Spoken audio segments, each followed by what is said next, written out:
किसान भाइयों नमस्कार, स्वागत है आपका एक नए वीडियो में। किसान भाइयों, धान की फसल में हमको यूरिया की मात्रा किस किस टाइम पर और कितनी मात्रा देनी चाहिए, क्योंकि आज के समय में बहुत से किसान भाई यूरिया सस्ते होने के चक्कर में काफ़ी अधिक मात्रा दे देते हैं, जिससे वो केवल इतना देखते हैं कि हमारा खेत सभी पड़ोसियों से अच्छा दिखना चाहिए, अच्छा हरा भरा दिखना चाहिए।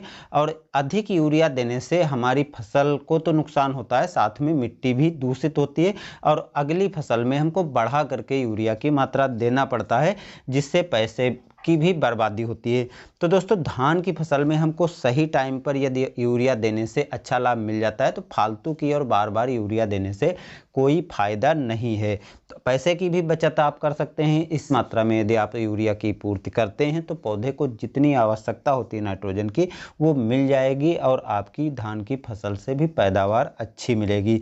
तो दोस्तों, धान की फसल में हमको कब कब यूरिया देनी चाहिए और कितनी मात्रा में देनी चाहिए। पहली चीज़ दोस्तों, जब आप धान की रोपाई करते हैं तो एनपीके के रूप में, यानी नाइट्रोजन, फास्फोरस और पोटास के रूप में जो आप उर्वरक देते हैं, उसके साथ साथ यूरिया की मात्रा भी साथ में पूरी हो जाती है, यानी नाइट्रोजन भी पौधे को मिल जाती है। तो यदि आपने रोपाई के टाइम पर दिया है तो रोपाई के टाइम पर देने के बाद अगली उर्वरक आपको थोड़ा लेट देनी पड़ेगी।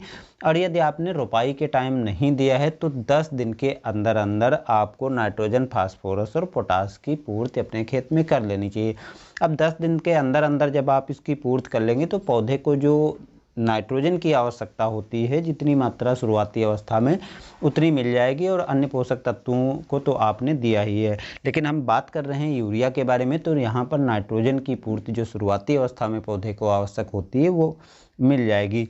अब जो पहली बार आपको केवल यूरिया देनी है, वो कब देनी है और कितनी मात्रा में देनी है, तो 10 दिन के अंदर जब आप थोड़ी सी मात्रा में नाइट्रोजन की पूर्ति कर देंगे, उसके बाद आप देखते हैं कि लगभग सभी प्रकार की, चाहे लेट वैरायटियाँ हों चाहे शीघ्र पकने वाली वैरायटियाँ हों, 20 से 25 दिन के बीच का एक ऐसा समय होता है जिस टाइम पर धान में नए कल्लों का फुटाव शुरुआत हो जाती है। और जब नए कल्ले निकलना चालू हो जाते हैं तो निश्चित है कि उसमें नाइट्रोजन की भी आवश्यकता अधिक पड़ेगी, क्योंकि पौधा जब हरा रहेगा तो अच्छी तरह से भोजन बना पाएगा। तो इसलिए हमको इस टाइम पर यूरिया यानी नाइट्रोजन को देना ज़रूरी हो जाता। तो पहला जो आपको यूरिया देना है वो जब आपकी धान 25 से 30 दिन की हो जाए तो उस टाइम पर देना। जैसे जो जल्दी पकने वाली किस्में हैं उसमें आप 25 दिन पर दे दीजिए, और थोड़ा जो लेट पकने वाली किस्में हैं उस पर आपको 30 दिन में यूरिया दे देनी है।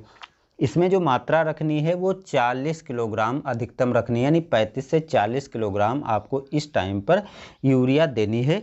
अधिकतम यदि आप देना चाहते हैं तो 45 किलोग्राम के ऊपर नहीं देना चाहिए, क्योंकि इसके ऊपर देने से पौधे को अधिक नहीं मिलेगी, बल्कि आपकी जो डोज अधिक दे रहे हैं वो नुकसान ही होगा।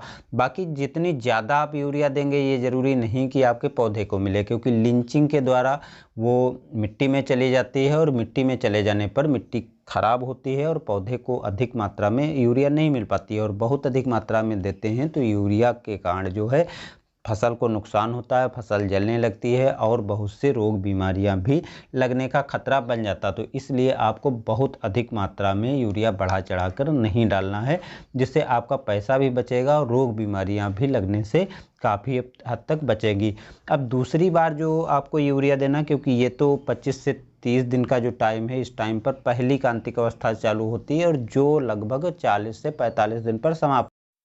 इसके बाद दूसरी कांतिक अवस्था 55 से 60 दिन पर आती है, यानी गबोड अवस्था में धान की प्रोसेस चालू हो जाती है। तो उसके पहले आपको नाइट्रोजन पूर्ति कर देना चाहिए, क्योंकि इस टाइम पर भी पौधे को अधिक मात्रा में भोजन बनाने की आवश्यकता होती है। जो नाइट्रोजन की पूर्ति कर देने से पौधा आसानी से प्रकाश संश्लेषण की क्रिया के मदद से भोजन बना पाएगा। तो दूसरा जो यूरिया देना है आपको 40 से 45 या 50 दिन पर दे देना है। जैसे मान लिया जो जल्दी पकने वाली हैं उसमें आप 40 दिन पर दे दीजिए, और जो देर से पकती हैं उस पर 45, या जो बहुत देर से पकती हैं उसमें 50 दिन तक आपको यूरिया हर हालत में पूरा कर देना है। तो जो कांतिक अवस्था आएगी उसके पहले पौधे को आसानी से भोजन बनाने में मदद मिलेगी और पौधे में नाइट्रोजन की जितनी आवश्यकता है वो पूरी हो जाएगी। इससे आपके धान में नाइट्रोजन की कमी नहीं होगी और आपको अच्छी पैदावार मिलेगी। तो आज की जानकारी इतनी ही। धन्यवाद।